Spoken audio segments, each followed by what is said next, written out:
isa sa mga inaabangan ko, yung transformation niya. Kasi,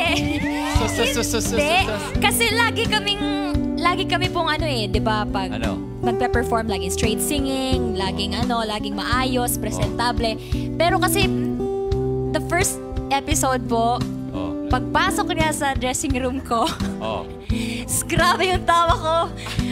Ang haba ng tawa ko, ang lakas-lakas. Tapos sabi niya, ay wow. Tapos sabi niya, sige, ubusin mo na lahat ng tawa mo para mamaya wala na tayong tawa sa stage. Kasi kailangan na po namin mag-ibang anyo talaga. So tawan-tawa ka kay JM? Opo. Yung misis ko ganyan din, tawan-tawa rin.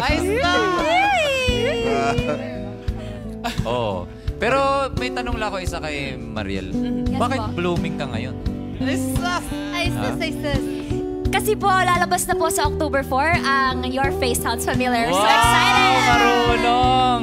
Kung Marunong.